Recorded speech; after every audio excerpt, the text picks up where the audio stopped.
Good afternoon, everyone, and welcome to the Columbus Metropolitan Club. I'm Tom Daly. I'm the owner of Zoop Eateries and Tasty Dog, chair of the Tom Daly Foundation, a member of the CMC Board of Trustees, and a member and past chair of the board at COSI as well.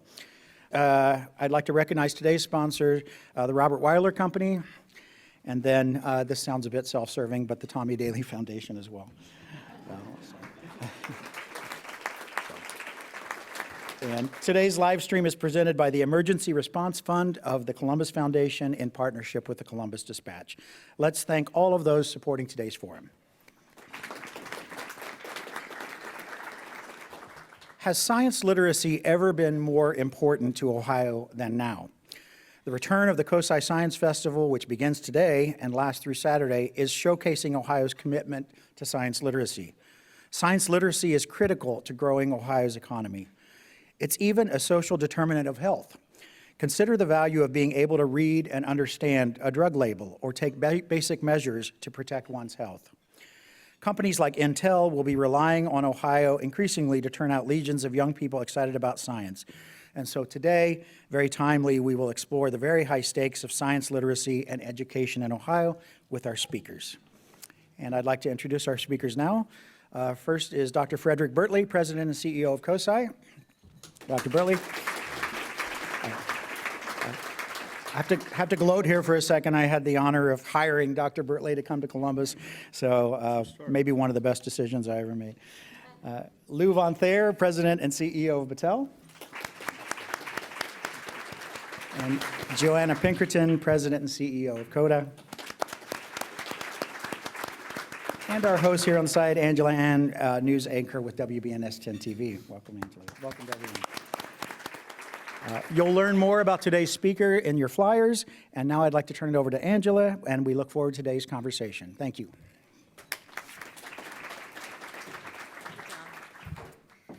Tom, thank you very much. Good afternoon, friends. This is wonderful and amazing. I can tell you we are in for just a fabulous conversation already.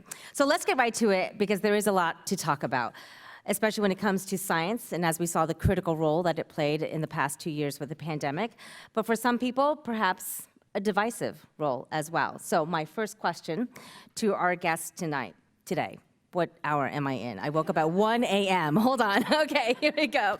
What does it mean to be science literate? Dr. B, I'll start with you.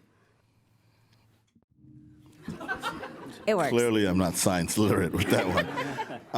First of all, that's a great question. And the first thing I want to say is it has nothing to do officially with formal education. So being science literate doesn't mean you need a undergrad in the science field, a master's degree, or a Ph.D. Obviously, if you have those, you'll probably be science literate. But more importantly, it's just the concept of when you think of reading and writing, right? No one expects you to be Maya Angelou or William Shakespeare, but you're still supposed to be able to read and write. Similarly with money, you know, if you go to a store and you buy something, you're expected to be able to count, to be numerate, right? No one expects you to be Albert Einstein or Benjamin Banneker, but they still expect you to have a facility with counting. And for some reason, much of the Western society has decided that that doesn't apply for science.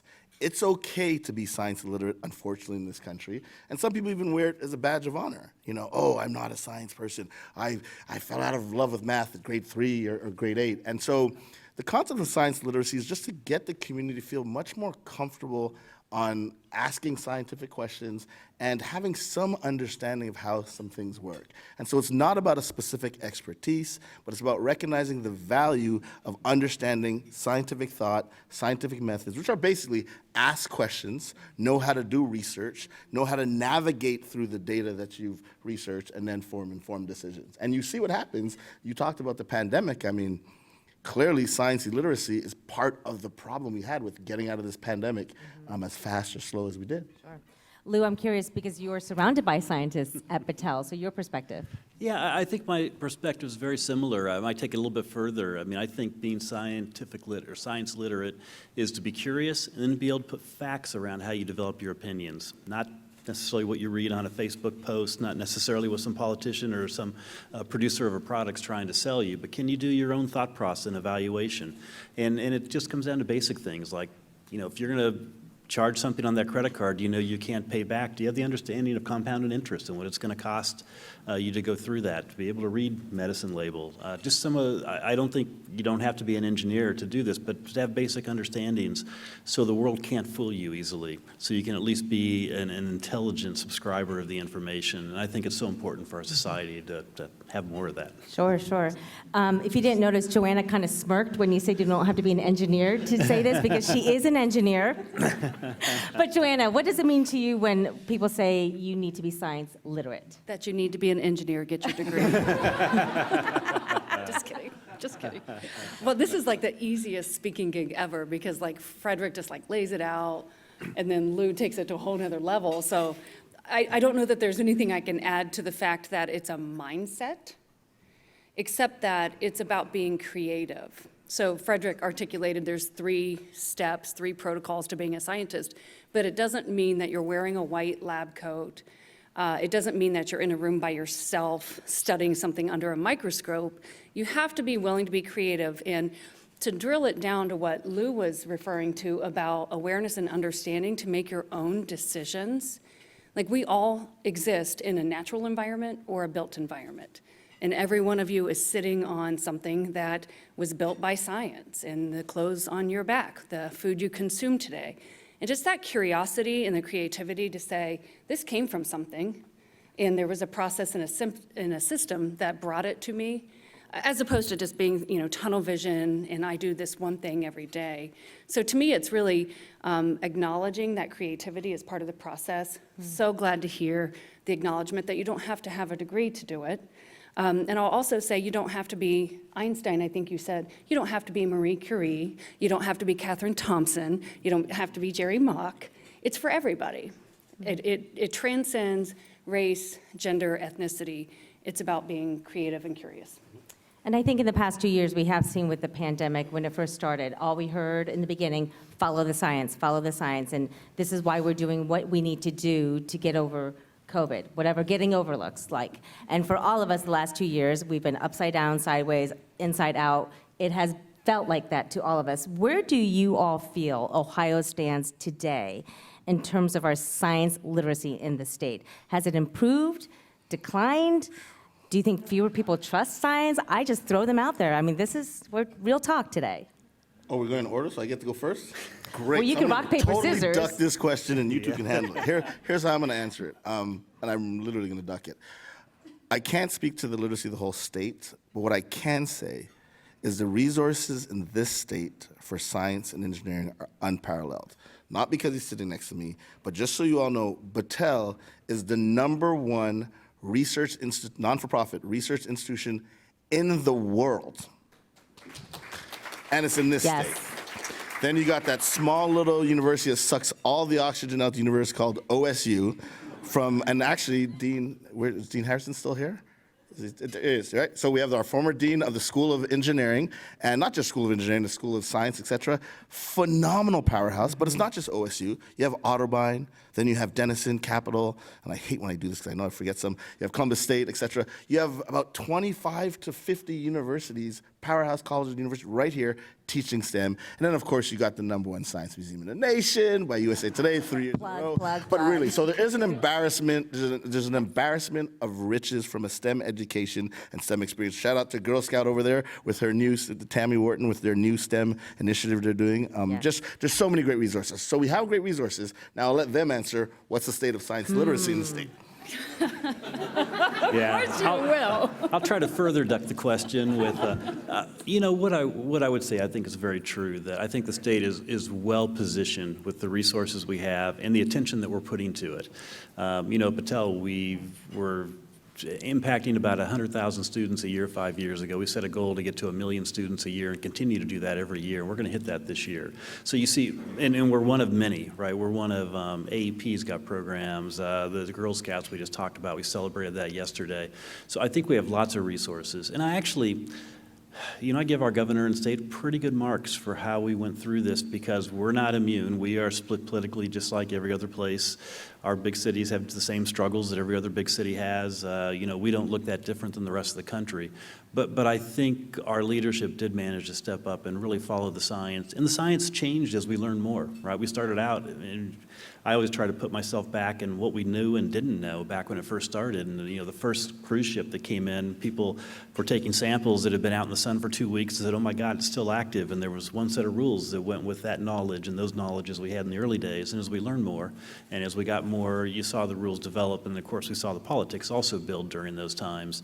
But I think it's also important to remember that in new things, science isn't a fixed point. And even in old things, sometimes it's not. I mean, when I went to high school, I learned about electrons, protons, and neutrons. We thought that was everything, right? And now we know about quarks and neurons and neutrinos and all these other things that we just hadn't figured out yet. And I think we also have to give ourselves the understanding that in just about every place, we're going to continue to learn more. And your ability to take the data and what the data tells you, rather than your emotions, rather than somebody else's opinion, is, I think, what makes a difference between a science-driven thought process and a politically or emotionally driven thought process. Joanna, you want to duck out this question, or you want to match? I'm sure my government affairs team in the corner wants me to duck, but I'm not going to, because I'm going to speak about this as a mother. Great. And also a student of the public school system in southern rural Appalachian, Ohio, and someone who's had a career and had the ability to maturate to a different place in life in Central Ohio, because Central Ohio and my parents and my mentors gave me that opportunity. What I like, you said it very sophisticated, Lou, but I love what Frederic said about we have an embarrassment of assets in this community. What a wonderful thing, right? How blessed are we? But it's all about access. So there's roughly 61 really rural counties in this community. So Lou's commitment to go from 100,000 to 1 million, his program is in my son's school in Southern Ohio. And it's making a difference for kids who are on free or reduced lunch. I know that about it. So it's all about access. I do think that we are relying too heavily on philanthropic, nonprofits, and I think each of us has a responsibility to, and it's not about what is my kid learning at school, it's about, are we teaching critical thinking skills? I sat on a foundation in Southern Ohio seated by the Columbus Foundation. So think about that. Columbus decided to give money to Southern Ohio, and we chose to spend ours on STEM education. We have coding K through 12 in 6 different rural school systems who struggle to keep the lights on, but yet a school in this community here where we sit today has plenty of resources and access. But changing our mindset that it's for everyone can do it, small upfront investment, I think is a really important thing moving forward. Because I don't see an equity right now in the distribution of assets of people thinking that science is for them. It's really about access. Well, and I think that's a great segue into my next kind of category of question is about that accessibility, but also, our future generations, and how do we make sure that this movement of science and STEM sticks? Because we have science teachers out here, I know we do, and as a mother of a 9-year-old girl who loves everything about science, I want that to continue, not just through high school and college, but beyond. So, you talked about the roadblocks, Joanna, in the rural counties. How do we know efforts like what COSI is doing, the learning lunchbox that you just gave out, how do we know those efforts are working? I mean, that's a great question, and it gets back to funding and people stepping up. If you want to have programs, intervention or exposure programs, you have to be able to measure it. Cool thing about science is we take measurement seriously, and so you have to, whatever the program is, what are your metrics, what are your goals, and then how are you going to measure those? In the case of our Learning Lunchbox, we got a robust program that has both feedback from parents, teachers, and kiddos who are using the kits to see, their understanding of science, has it increased? Their comfort with wanting to learn about science, has that increased? And we do it through a whole suite of demographics. So everything from higher end, really wealthy communities to underserved zip codes in both rural and city areas. But fundamentally, I think you nailed it, Joanna, and thank you for doing a deeper dive in these questions. Accessibility is everything. And what kills me in this great country, the greatest country in the world, is when we look at the sports model, everybody has accessibility. If you look at OSU, and you look at what the football team looks like, if you start going to the professional leagues and you look at what all these teams look like, hockey, right? Not a lot of African Americans. The lion's share of the American kids who play, because there's a lot of European athletes, of course, but the lion's share of the American folks who play in the NHL, they didn't come from affluent communities. Some of them did, but there's a lot of poor zip codes that are represented in the NHL, NBA, et cetera, et cetera. My point is, we figured out accessibility for sports so that anybody who has talent or interest can prosper there. We haven't done the same in the sciences. And genius knows no color, no race, no gender. There are brilliant people in the LGBT community, brilliant people in black and brown communities, et cetera. And so we got to make sure everybody has access to that, so we as a society will benefit. The more bright people, or more, even if it's not bright, more interested people in science, it will help us be better as a society. So amen to bringing up accessibility, and thank you for wanting to continue that conversation. Lou, do you see roadblocks out there in accessibility and Yeah, I'm encouraged. At the same time, it's still a huge challenge. I think as parents, we all need to demand more out of our public schools. We make significant investments, and we continue to see performance going down. And I think we tend to see the performance having the most challenges in the most, not necessarily economically challenged, but the most diverse schools, because we adjust school levels, we adjust funding levels, but we don't always get that piece back out. And where I'm encouraged is, for us, it's finding people, as we're doing hiring, that have the skills, and we're finding more and more minorities that have the skill sets that we can hire, and we're watching those numbers, not as fast as we like, but we're watching those numbers come up over the years. But I think it's really a measure of, in fact, Tammy's team helped me learn some very important things over the last 3 years of working with them. And by 9 years old, most girls will decide if they're going to be interested in a STEM or science-based career or not. And I do think we're making progress, because the fact that we're even having this discussion now, and I think back a decade or so ago, and you were a nerd if you liked math and science, and our whole society was set up, TikTok dances would be today's version, or basketball versus these kinds of things. And I do see that swinging, which is I find, it makes me optimistic, but I think we just have so much work to do. Plus that, if we want to continue to be a nation that has a continual raised standard of living, we are going to need more scientists and engineers. And we have a shortage today. We've been producing a shortage for the last decade, and somehow we've got to turn those demographics, and the only way to really do that is we have to hit all of our populations. We can't assume it's going to come out of one group. It's got to come from every corner of America, every part of our society. And part of our passion and part of what we've focused on at our company is trying to make sure that every kid has a chance to at least see what that could look like at those young ages, and then they can decide what they want to do as they get older. But find a way to see and spur that curiosity, and then hopefully build more tools for them to make those decisions as they build across.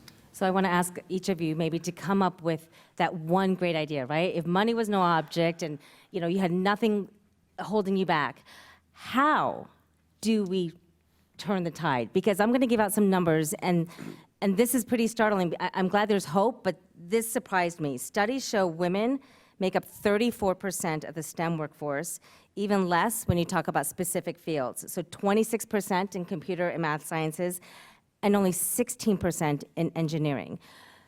So the question really is, how? If you had endless buckets of money, endless resources, whatever, tell our audience that one great idea that you could say, this will do it. And I'll start with Joanna's like, how many hands do I have that I can hold up? Go ahead, girl. I know I have to keep it short, so you said one, so I'm going to throw it out there. We need coding in K through 12. Every one of us in this room, I presume, knows how to speak English, whether it was your first language or second language. It's taught in all 13 years in school. And the fact that we all operate in a digital environment and we have no control whatsoever of how to even reset our phone. So why aren't we teaching digital literacy just like we teach, it's astounding to me. And this is not expensive at all, but it fundamentally makes it part of your society. It's just expected. And I'll give you a really interesting example that struck me when I worked with the foundation to get coding in rural schools. So my son goes to a relatively rural school, but we're pretty well resourced because of partners like Battelle and COSI visits. So I helped host open house, And when you are working in schools that do not have resources and parents are struggling to even get their kid to school, open house, I take the day off work, I drive my kid to open house, and you're there, right? And I watched a young woman walk in with her mother, and it didn't look like they had two nickels to rub together. And I was helping with the coding and robotics class, and I said, would you like to look in here? And the mom said, well, I think it's maybe like what typewriting was for me, honey. Why don't you check it out? And that was real, that was a real thing for them. And we all learned how to use a keyboard, so why don't we all learn to code, starting in kindergarten? And not make it a scary thing, right? I mean, I know my daughter loves Scratch. To me, it's a scary thing, but she's like, look, Mom, I can make this ball bounce here, here, and here. But when it becomes part of their everyday language, that's when the light bulb goes on. All right, Lou, your one big idea. Yeah, so I would go down a similar path, but with science K through 12. And I know we have that, but I don't mean a science teacher who's got a teaching degree and isn't in supplementing those capabilities, actually find ways to bring in programs where real scientists, real inventors, and they can do hands-on work, shoot off rockets, play with chemicals, do the kind of things that Frederic's going to have the city doing this weekend. But I think try to do things at the very early ages to capture that curiosity and make it just raw fun. And then how do we build on it over time? But again, I don't think it doesn't cost a lot of money. We all are working on philanthropic programs to try to make those things happen. But if we can capture that curiosity, we can overcome a lot of the societal disadvantages. Fantastic. Dr. B. I'm going to cheat and say two, but one's real quick. Give every single kiddo in the United States a COSI lifetime membership. Shameless plug. Bingo. The second one, I'm telling you right now, it might be a little uncomfortable or gauche, but I'm going to keep it real about accessibility. If every politician and every one of us in this room and every one of upper middle class folks were forced to send their kiddo to an urban or rural public school that's not performing, in 5 years, we'll have a different outcome. Because the fact of the matter is, this country knows how to educate. This country knows how to educate in STEM. We have top performing schools in the city, whether it's CSG, whether it's Columbus Academy, whether it's St. Charles, whether it's what have you. We have it across the country. We have Exeter. We have all these fantastic schools that teach these kids to make them amazing scientists and engineers, but they're accessible to 5% or 10%. So if we really want to solve the problem, we know how to do it. Imagine all of us had to send our kids to high schools in Linden.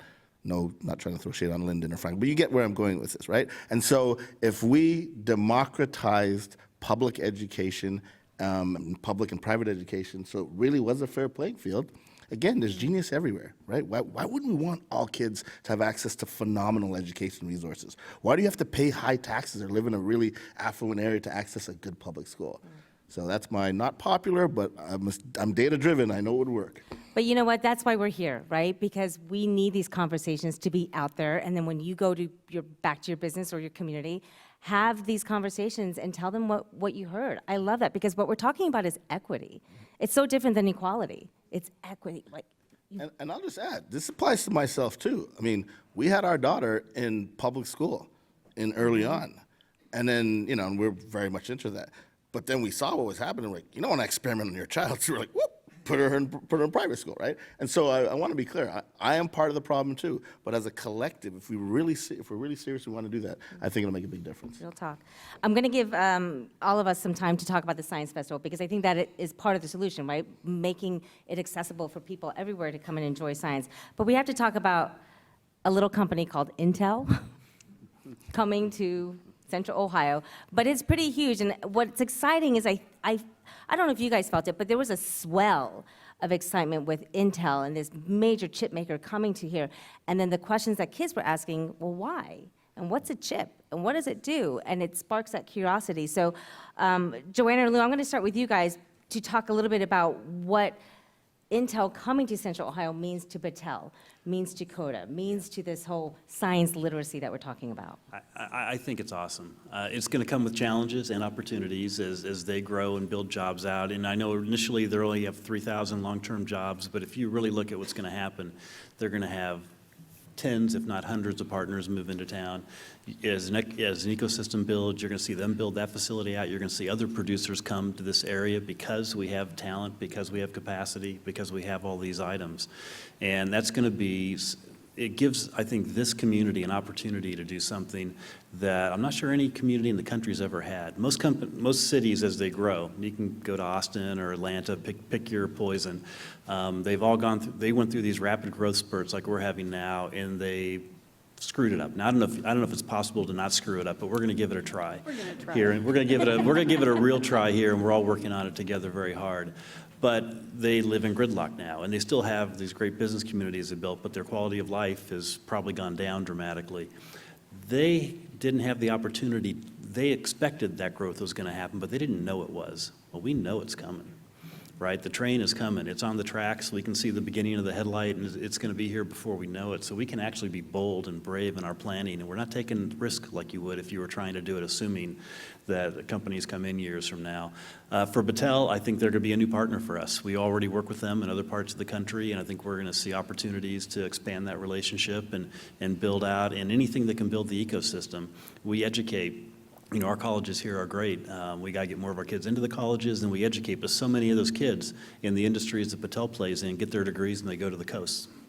And, you know, we need another attractor to keep them here. So I really look forward to that. I think the bigger ecosystem we can build here, the more opportunity it's going to give, and the better it's going to be for the community in the long run. Joanna? Well, I like the word ecosystem that Lou used, because Ohio's been through this before. It wasn't a digital company, you know, it wasn't the next generation technology maybe at that time, but whether it's aviation, rail, chemicals, we have been through this, but it's our generational opportunity. Like we have case studies of cities that used to be 12,000 and now they're like 300,000. And we are over 1 million people in this region. We are the largest city in the state. We had all of the population growth in a single decade. So the resources are here in the acknowledgement that you have to continue building the ecosystem. If you've been here for more than 10 years, and you can look at what the skyline or what the community looked like, it's changed a lot in 10 years. Imagine that 2x, 3x over the next 10 years. So it's a catalyst, but it has to force us to think about, like, we know how to do this. We've been through it before. Engineering and trades have always been here, but it's time to skill up. It's really a catalyst to skill up. I'm going to plug coding. Coding K through 12 and public transportation.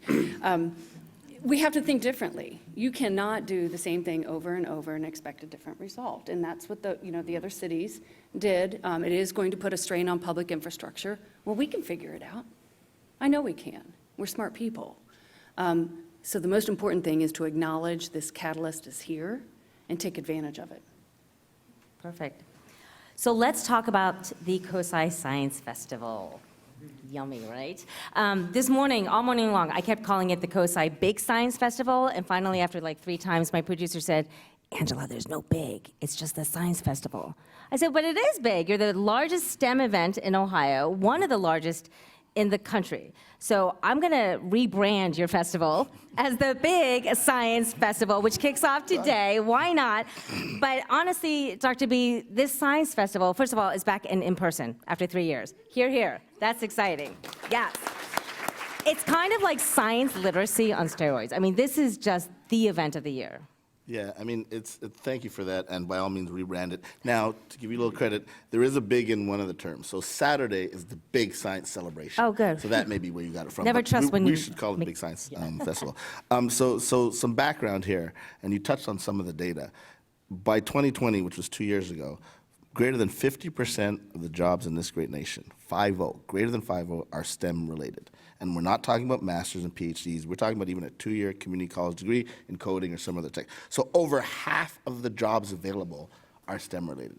So you want to maximize the people's population interested in that. And we know from the science literacy and all the data out there that not 50% of the population is super excited about science. Just isn't. And so the concept of the Science Festival is really to open people's eyes and get them to feel comfortable around science. Don't think of it as just for these really, thick-glassed lab coat-wearing people in ivory, towers of education, but that it's in your everyday neighborhood. It's in your church, your synagogue, your bar, wherever you're hanging out. And so that's why the first 3 days are intentionally not at COSI. They are in your communities, in your backyards, where you live, learn, and lounge. Because when you have a science experience in your everyday life, it's more meaningful to you. It's one thing to go to the Battelle lab if you can get in. You guys now know Lou, so you might be able to. But normally you can't access Battelle lab, you can't access the College of Engineering, the great labs at OSU. You can go to COSI, which is great, but you can't go to a lot of these places, right? And so it seems foreign. But if you have a science experience in your house or in your backyard or in your church, community center, et cetera, you're like, wait a minute, it's part of my everyday life. And so that's the spirit of it, making it engaging and getting you to feel comfortable where you are comfortable in your world. And then Saturday, of course, is the big science celebration where we do bring Battelle, OSU, OU, you name it, all the big companies, CAS, if you're in this room, about 120 different tent/companies, for-profit, nonprofit, around COSI so you can engage. And the key is we all do hands-on experiences because we've learned that you don't want to read another flyer about why it's important to look for a Battelle job. Doing a hands-on experience, having that robotic arm, controlling that, or putting two chemicals together and getting that change in front of you, that gets you excited. And then you start to think, wait a minute, maybe this science stuff is for me. So that's why we do it, and it's now rebranded the COSI Big Science Festival. I love it. And I love that phrase, live, learn, and lounge. I mean, doesn't that just make learning sound so exciting? Because you can lounge while you learn. We do a lot of lounging at COSI. My team is here, they will tell you that. We do, and I'm going to use that line, hey, I know Lou, can I get in? I mean, what's the second thing of an open door? Lou, Battelle is one of the biggest partners for the Science Festival. Tell me why, on a personal level, it's so important for you to be involved. This is one of those easy buttons. When you're a science company and you're trying to build the next generation and get people excited about science, and you have the Energizer Bunny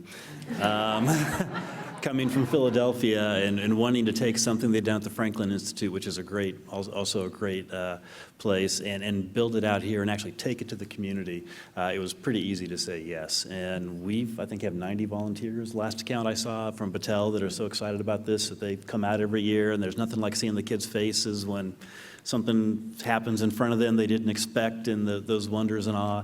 And so this is really the easy button for us. It's important to us. I've told Frederic, we're partners for life. Not only the personal friendship, but the fact that our interests are so well aligned with these types of activities that we're just honored to be part of it.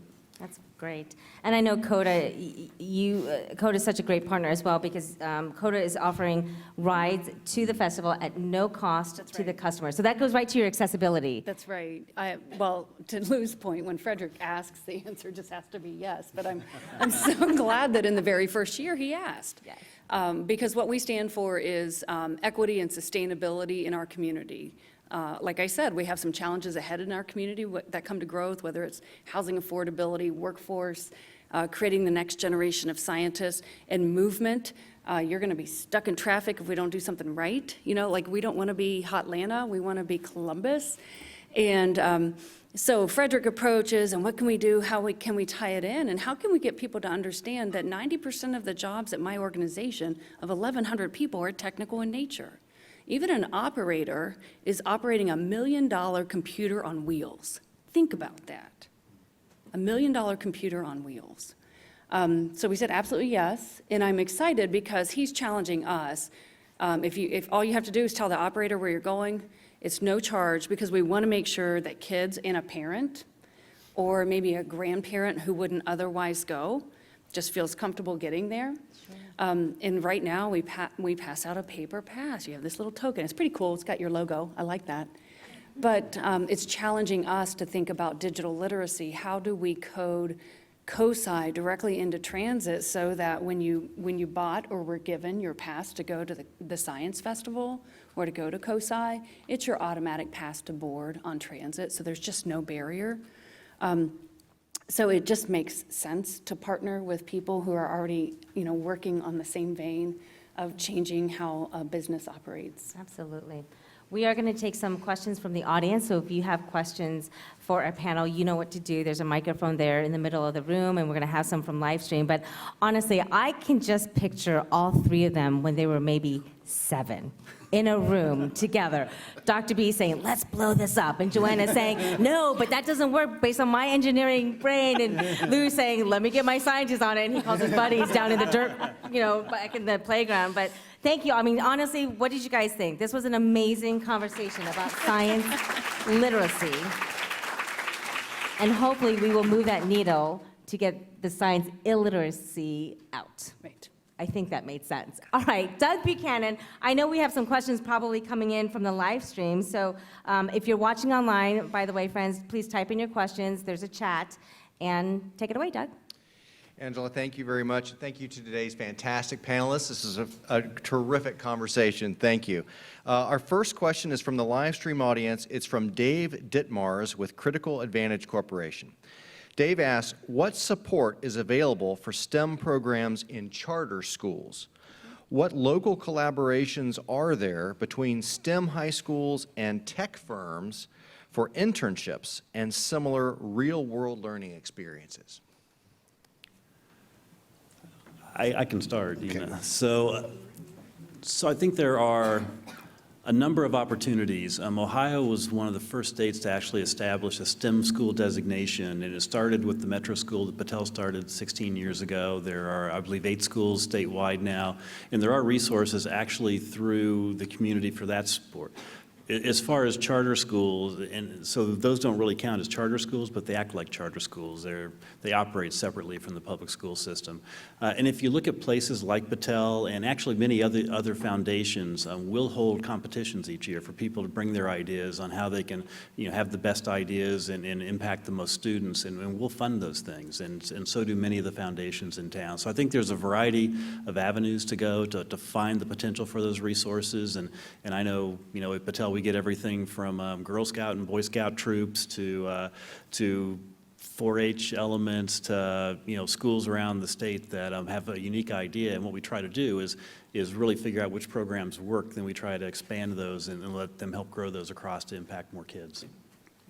And I'll just add, Ohio has a rich network called the Ohio STEM Network, where if you're a school K through 12, you can join that, public, private, or charter. And then there are other great institutions. I mean, we talked about Girl Scouts, there's a PASS Foundation, obviously COSI. There's so many resources out there that offer, and this is critical, free programming for kids in the K through 12 space, whether it's coding, which we need more of, or engineering, or just general science. So there are a lot of resources out there, but the key is you got to look for it. I would go to Ohio STEM Network, but also go to any one of our institutions here and the ones you've heard. There's a lot of programs available.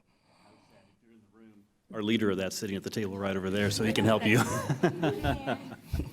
I'll add a bit about workforce. So those programs through philanthropic or nonprofit, the workforce development programs developed under this state administration, so that's one arm, and then your local school system can match funds together so that at a workforce level, employers can get in the game. So you're talking about inside the halls of the school. We do it outside the halls of the school. We are an example, but many employers do this. I partner with the school. I use workforce development funds. Teenagers are inside our facility learning trades, learning coding, learning all of the technical aspects of mobility. Don't worry, they're not driving any of the vehicles. But they are paid an internship, and it's part of their curricula. So that's really new, just kind of in the last 2 or 3 years. So I would encourage you to check out workforce funds as well. Fred, you need them. I'm passionate about holograms. And my question goes back to something that Lou had spoken of, talking about a decline in performance in the education. But it seems to me that I'm asking what are the goals and the measurements that are being used there? Because we know, or at least my understanding, is that a lot of the current curriculum is directed towards meeting certain tests and being able to qualify on those tests, and as opposed to a general approach to learning and literacy and science and so on. So perhaps any suggestions as to how that structure might be developed to produce higher performances? So me personally, I would probably have to go to somebody on my team that understands this better, because I'm not an educator as far as those specifics. But I would say, from where I speak of, is our rankings worldwide on how U.S. students have compared against European and other students. And we've seen for the last 40 years, our rankings have not gone up. They continue to struggle. So I do think what we're doing, back to the definition of insanity, it's time to question some of the things that we've been doing. Because it's not like we're putting resources in, it's not like we don't care. We definitely have equity issues and other things that we need to solve. But fundamentally, there's some things that just aren't giving us the results we want. I'd like to reinforce the critical thinking and creative components.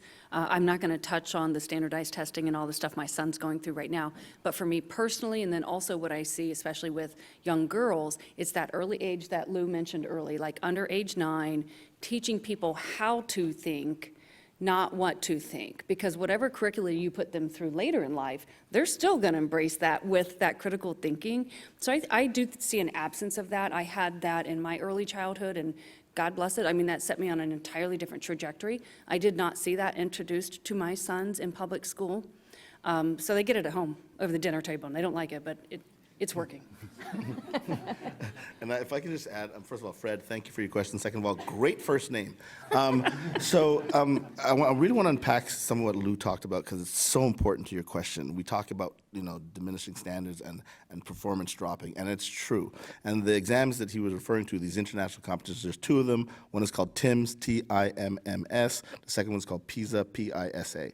And what they do is they look at countries all around the world, and there's a math section, English, etc., but there's a math section and then a science section. And what you hear year after year is America in math is performing 29 out of 40 countries tested. In science, it's 33 or 35 out of 40. We're way below and dropping. However, when you analyze the data in detail and you look at the zip codes and you look at the schools, America does something different than a bunch of other countries. We aggregate all our students. So all the students in this great country are taking the test. But the top American students are performing 1, 2, or 3 in the world. And many years, we're number 1. So if you're going to those top schools, CSG, I want to leave one out, St. Charles, et cetera, you went on the schools, they're performing really high. It's just we're not doing a great job at the other schools. And unfortunately, about 90% of the American population goes to these underperforming public schools. So it's not that we don't know how to educate. It's that we got to shift priorities to try to elevate these poorer resource communities. It's great analysis. Sir? Hello, I'm Jeffrey Lemonchuk with CareSource. I've thought long and hard about this question. So, Frederic, who's your favorite Marvel character and why?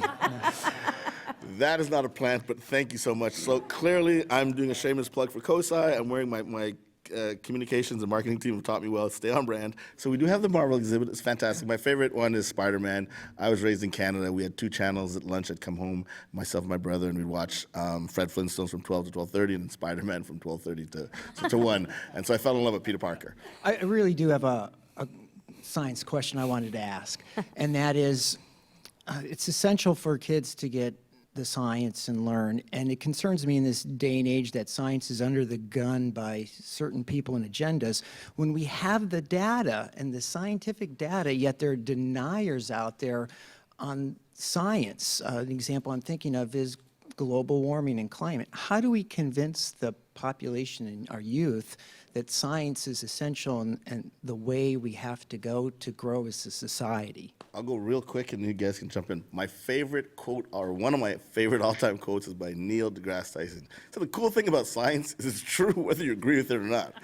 And so, so trying to explain to people about climate change, et cetera, it comes back to what Lou said earlier, teaching people to be, but actually both of them said it, raising kids, we're born curious, maintaining that curiosity, allowing us or teaching us to be critical thinkers so we can ask questions and learn to navigate the data and examine the data, and you'll come to your own conclusions and you'll realize, climate change is a real thing. And the other last thing, I know I said short, but real quick, this whole idea of, there's 2 sides to every story. Like you always hear that, there's some scientists that say climate change is not a thing.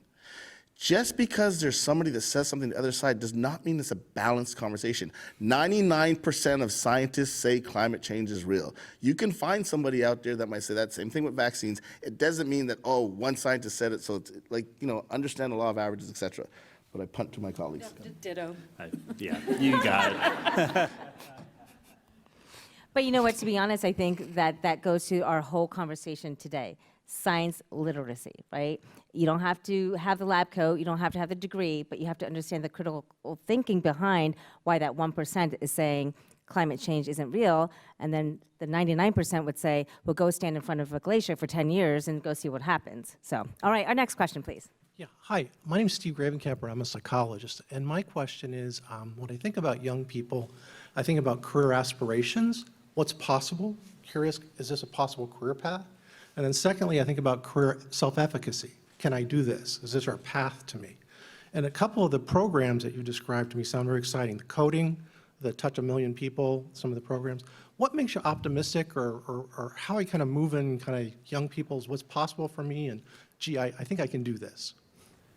I got to tell you, I grew up in a pretty rural community with, my dad was the first in the family to ever graduate high school. I was the first to go to college. I paid my own way through. I would have never thought the life I have was possible.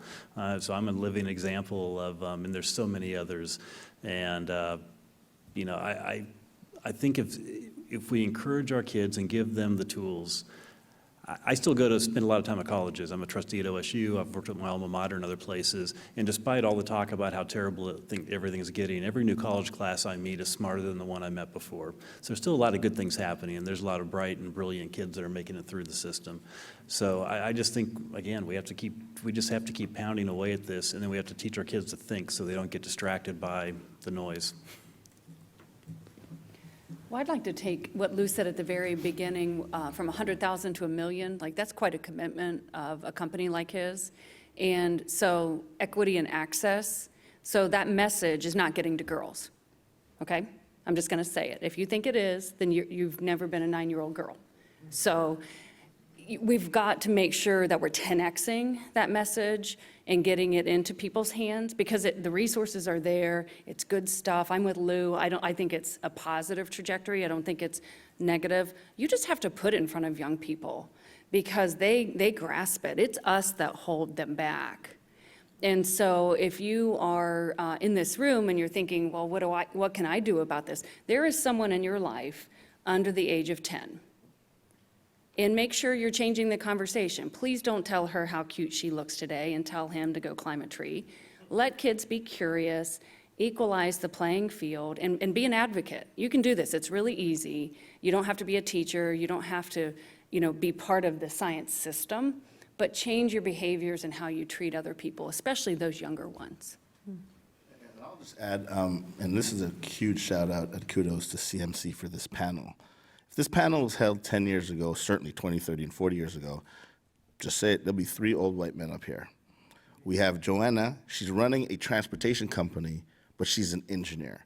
What a role model. I'm a person of color, another role model, and then a great engineer who's now transforming the world by being part of one of the best companies ever. And so having diversity of imaging, the role models are critical. We have a program called The Color of Science. Shout out to Vanessa for running it. It's just that all scientists aren't old men, or engineers aren't old men with thick glasses and pocket protectors, but that women make fantastic scientists and engineers, and so do people of color. So just showing people that they can be that. I mean, if you ever wonder why you ask the average, I'm African-American, the average African-American kid, what do you want to do? Oh, I want to be a basketball player or a rapper. Well, why is that? Because all the images they see on TV, or the majority of the images they see, are of African-Americans dribbling a basketball, throwing a football, or rapping and dancing. Nothing wrong with sports. I'm a huge sports fan, and I love hip-hop, so I'm not disparaging those careers. I'm just saying, if they also saw a whole bunch of Joanna Pinkertons, or a whole bunch of Frederic Bertleys, or a whole bunch of people at COSI who are looking like them, coming from different communities, and seeing it every day, not as a one-off panel discussion, or one time, once a year, but seeing it all the time, just like they're seeing the basketball players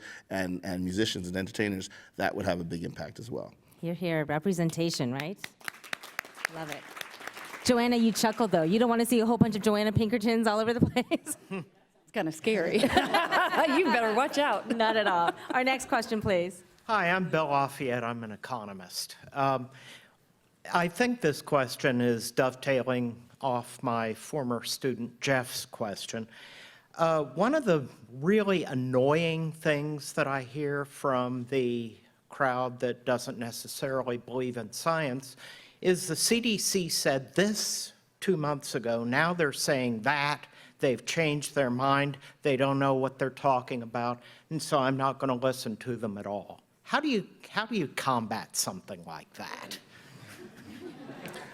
This is near and dear to my heart. And the first thing when it comes to, let's say, science deniers is we scientists are part of the problem, and we need to own that.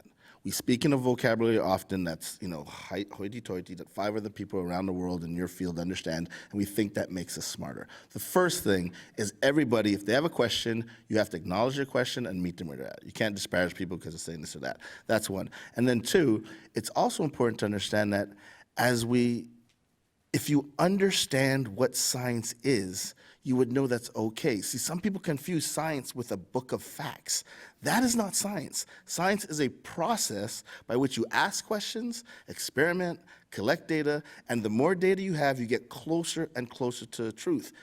This pandemic has been such an amazing microscope experiment because in our lifetimes, we've never experienced needing to study science in real time to get us out of grave danger, i.e. dying from a bad virus. And so what was happening is the scientists are collecting data. And yeah, on Tuesday they said, this is what we think. By next Tuesday or next month, they got more data. Now we know, oh, it's this. So first it's wear masks, don't wear masks. And so the problem is, this is my, on the one hand, don't think I'm disparaging folks who are questioning. I understand why the average person is questioning, because they look to science as a bunch of definitive experts and you can't waffle. But they're misunderstanding the process, and if they better understand more science literacy, the more they understand it, it's not about that fact, right? I mean, remember 5,000 years ago, the fact was the earth was flat. That was a reasonable, natural assumption based on the data. But with more data, we realize this, well, most of us realize it's round, but so yeah, so it's understanding what science is about. It's not an exact fact. And so if you can kind of have a conversation with people to understand the process by which these scientists are moving the needle and slightly changing what they know, it's because of the accumulation of data that gets them hopefully closer to the natural truth.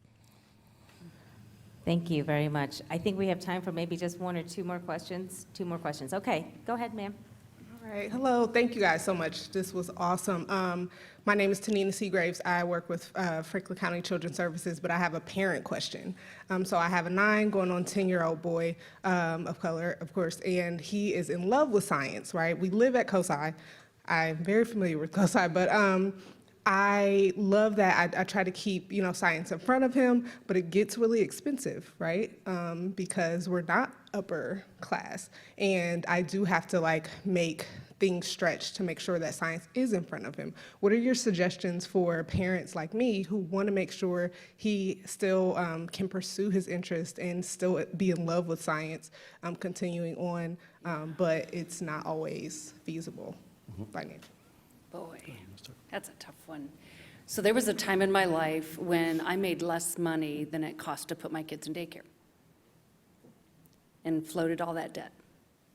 So I hear you. And I always made a commitment to have 1 membership a year. And so then it's unlimited, right? Like I found a way, and for me, usually it was, for a couple years it was COSI, and then it was also Franklin Park Conservatory. So you may not think of Franklin Park Conservatory as a science museum like you do COSI, but like I referenced about the natural environment and the built environment, it's all around us. So get yourself also, internet's so great, right? Just stay half a step ahead of them and you still look smart. And the butterflies are part of science, and so in parks. So places that may not be accessible because of a financial barrier, I think you can find it, but you have to start the conversation with them, and then don't give up when they're 14 to 19 and they ignore you all the time. But for me, that was my personal experience with raising 2 young boys on a really limited budget and just saying, it's kind of everywhere. I mean, and we talk, even when we would go places together, we would look at things like, why is that broken?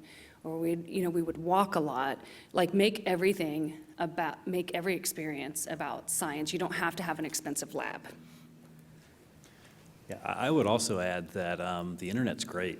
And, I age myself, but, it used to be I had to keep the manual for all the stuff around the house. When it broke, I'd have to go dig through the manual, and all I do now is go to YouTube, and I find somebody showing me how to, look a little smarter than I do. But I think when you look at interesting places and you search those areas, there's a lot of things that are out there that are free today that are very interesting. And I think as a parent, you can kind of be the guider and the filter on which ones are interesting and which ones you want to steer them away from.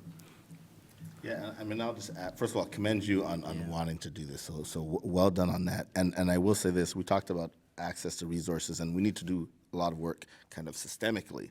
But the good news is, on a one-to-one basis, so you're kind of one parent, one boy, there actually are a ton of programs. So COSI, the zoo, the conservatory, which I agree is absolutely STEM, obviously the Girl Scouts, the PASS Foundation. There's a lot, just in this region, there are a lot of institutions that have, my favorite four-letter word after Fred is free. Free programs. So while we need to have a lot more resources for all of us in society, and we can chat after, there's so many different programs. So if he doesn't like our program, there's so many different programs that are available for free that will really continue his curiosity, sustain his curiosity, and get him to the next level. And then I agree with Lou. I mean, today there's so much good stuff on YouTube that you can watch, stuff that's tailored to your interests. Well, I wish we had more time to get all the questions in from our audience and our live stream audience, so thank you all very much. But I do want to turn it back over to Tom Daly because we want to be mindful of your time. So Tom, take it away. I'm going to take my water. Thank you, Angela. Well, I hope you found today's forum enlightening, energizing, and optimistic that while we have a lot of big challenges ahead of us in the Columbus region, we have the DNA to rise to the challenge because that's the Columbus way. Please make plans to join us next Wednesday for another interesting forum. This one is Columbus an Age-Friendly City? With a great panel of experts. Thanks again to today's sponsors, the Robert Weiler Company and Tommy Daly Foundation. Just reading a script.